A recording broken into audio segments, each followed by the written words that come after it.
Shalom. First and foremost, I want to give all praises, honor, and glory to Yahweh, Bahasham, Yahweh Shai, Bahasham, Racha Kodash. Double honors to the elders and the apostles of Great Millstone, and peace and blessings to the elect.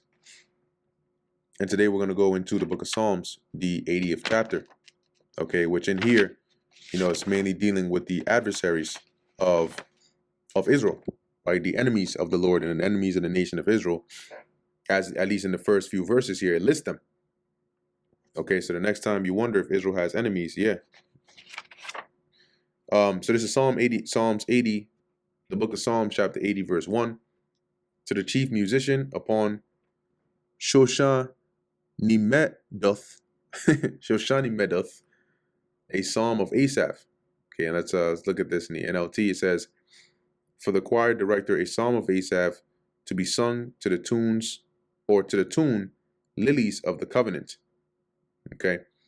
It says, give ear, O shepherd, to Israel. Who is the shepherd of Israel? Yahweh Basham, Yahweh Shai. Right? The Most High through Yahweh Shai. Thou that leadest Joseph like a flock. Joseph here is referring here to Israel. Okay, it says Joseph, but it's referring to Israel. If we go into the name Joseph here, which in the Hebrew is Yahweh, he is added. Okay, see here it says Joseph, right, the youngest son, Jacob. Let's see where it says here. He shall add two sons, becoming the ancestor of the tribes of Israel. Yeah, you see that? It says here concerning Psalm 78 and 67. That's an example of the whole nation of Israel. Okay, Psalm 80 and 2. So it's referring to Israel, just calling him Joseph. Okay, let's go back here. And that's why, like, if you look at this in another translation, you'll see that it says here in the NLT, it says here, you who lead Joseph's descendants like a flock. Now, did the Lord lead only Joseph or his descendants? Because who were Joseph's descendants? Manasseh and Ephraim. So was the Lord only a shepherd over Joseph's descendants? No. Okay, but here is referring to Israel. So it says here, thou that leadest Joseph like a flock, thou that dwellest between the cherubims, shine forth. Before Ephraim and Benjamin and Manasseh, stir up thy strength. But I thought he's really only supposed to be a leader or a shepherd over Ephraim and Manasseh. Okay, so it says here, stir up thy strength and come and save us. Turn us again, O God, and cause thy face to shine, and we shall be saved. Because our salvation is in who? Yahweh, Bahasham, Yahweh Shai. So when he turns us, causes us to turn back to him, and causes his face to shine upon us again, that's the path to our salvation. That's when he turns back our captivity. And we're living in the early parts of that now, or really the latter parts of it now. O Lord Yahweh, God of hosts, how long wilt thou be angry against the prayer of thy people? You see, because for a period of time, the Lord turned his face away from us. See, so it's like, well, how long are you going to, sort of like forsake us? How long are you going to leave us in this state? Let's see here. Oh, Slakia. I was thinking of Psalms 83. Okay, not Psalm 80. Psalm 80 is not. Psalms 83 was dealing with the enemies. There you go, the enemies of Israel. Yeah. So that's what I was thinking of. So Slakia about that. Must have confused, some people in the beginning. No, dealing with Psalms 80. Okay, as it says here, God implores to rescue his people from their calamities. So let's keep on going. It says here, verse 5, thou feedest them with the bread of tears.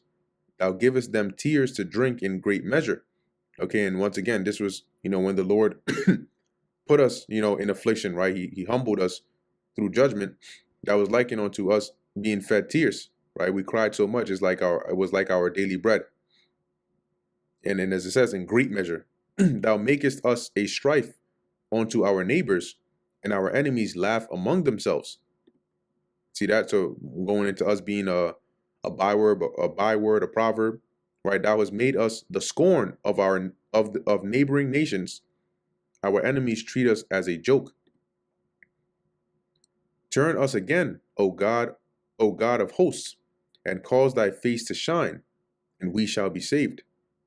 Thou hast brought a vine out of Egypt.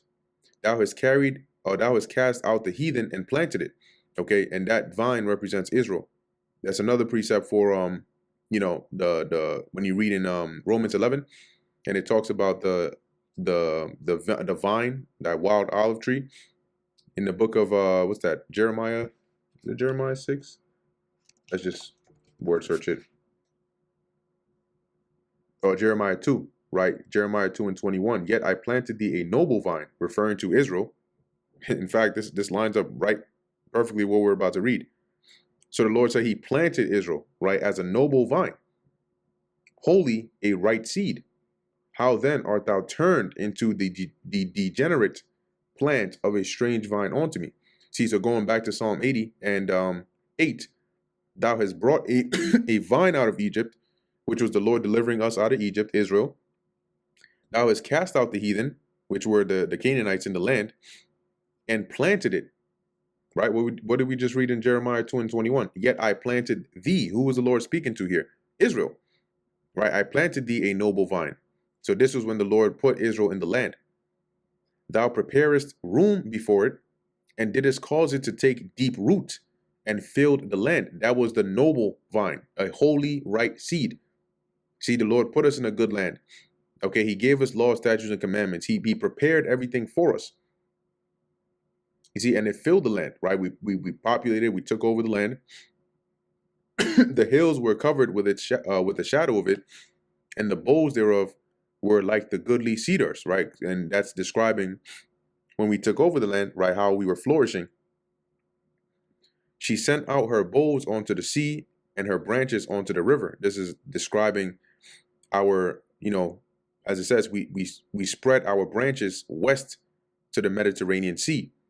Our shoots spread east to the Euphrates River. That was us populating the land. NLT, it says, our shade covered the mountains. Our branches covered the mighty cedars. All right, once again, describing Israel as this tree that is growing and growing and spreading throughout the land. Verse 12, why hast thou then broken down her hedges? And when you have a vineyard, the hedge that you set up is to keep out any like foxes or thieves or unwanted visitors in the vineyard. So here, the psalm, it's saying, like, as Asaph is saying, why have you broken down her hedges? Like breaking down our defense, if we're liking onto the vineyard, so that all they which pass by or pass by the way do pluck her. See, that all those that are around were able to partake, in taking advantage of us. Right? It says that in nation not had a, instead of First Maccabees 2 and 10, right? What nation hath not had a part in her kingdom, and what gotten of her spoils? Referring to Israel, right? How we've been at the mercy of all these other nations. So as it says, why then hast thou broken down her hedges, our defenses, so that all which pass by the way do pluck her? The boar out of the wood doth waste it, and the wild beast of the field doth devour it. This is referring to the nations, the heathen nations that were taking advantage of us, right? Being able to subject us, put us in captivity, because they were liking onto that vineyard, and they're liking onto the boar that comes in and waste it. Return, we beseech thee, O God of hosts, look down from heaven and behold and visit this vine. See, return, come back, have mercy on us, build up that hedge around us again and protect us, because we're being devoured of our enemies. So we are this vine, and the vineyard which thy right hand hath planted, going back to Jeremiah 2, and the branch that thou madest strong for thyself. It is burned with fire, it is cut down. They perish at the rebuke of thy countenance. All right, and that symbolized us being destroyed for a time. Okay, Israel being destroyed for a time, not being completely destroyed, but suffering, the various captivities and the destructuring of our nation.